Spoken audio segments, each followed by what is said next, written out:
सत्संग की महिमा। एक वृद्ध बहरा आदमी की इस कहानी से जानेंगे कि सत्संग में क्यों जाना चाहिए। तो इससे पहले कि प्यार से मुझे राम कहकर पुकारते हैं और मैं तहे दिल से YouTube चैनल गायत्री परिवार में आपका हार्दिक स्वागत एवं अभिनंदन करता हूँ। अगर आप कहानी सुनना पसंद करते हैं तो इस चैनल को रेड कलर में सब्सक्राइब को दबाकर नन्हा सा प्यारा सा घंटी को बजा दीजिएगा। अब मैं कहानी प्रारंभ करता हूँ। एक संत की कथा में एक बहरा आदमी सत्संग सुनने आता था। वो एक शब्द भी सुन नहीं सकता था।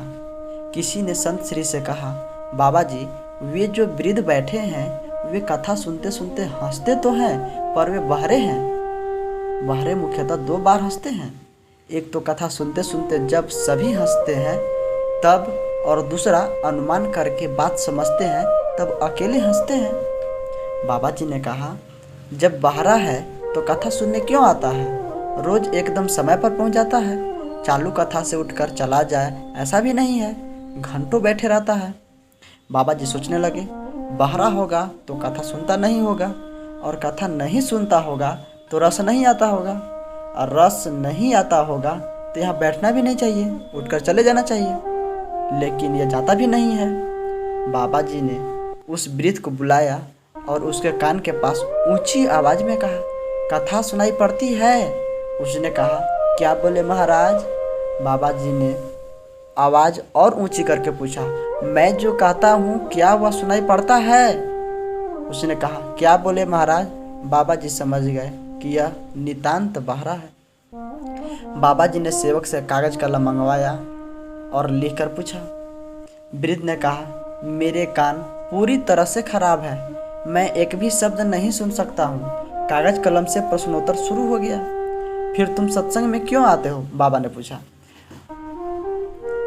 बाबा जी, सुन तो नहीं सकता हूँ, लेकिन यह तो समझता हूँ कि ईश्वर प्राप्त महापुरुष जब बोलते हैं तो पहले परमात्मा में डुबकी मारते हैं। संसारी आदमी बोलता है तो उसकी वाणी मन व बुद्धि को छू कर आती है, लेकिन ब्रह्मज्ञानी संत जब बोलते हैं तो उनकी वाणी आत्मा को छू कर आती है।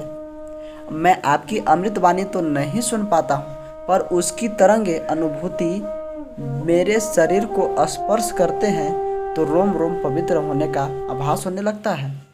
दूसरी बात, आपकी अमृत वाणी सुनने के लिए जो पुण्य आत्मा लोग आते हैं उनके बीच बैठने का पुण्य भी मुझे प्राप्त होता है।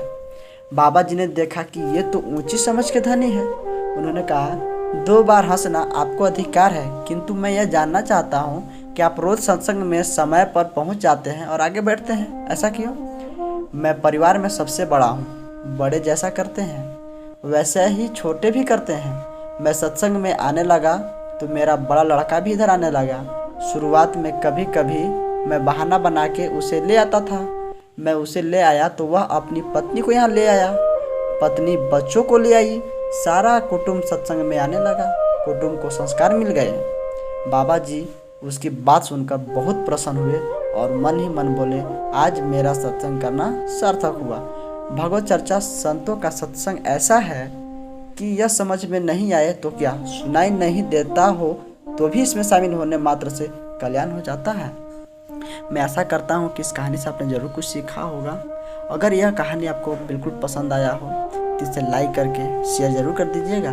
इस चैनल पर आपको अपना बहुमूल्य समय देने के लिए बहुत बहुत धन्यवाद।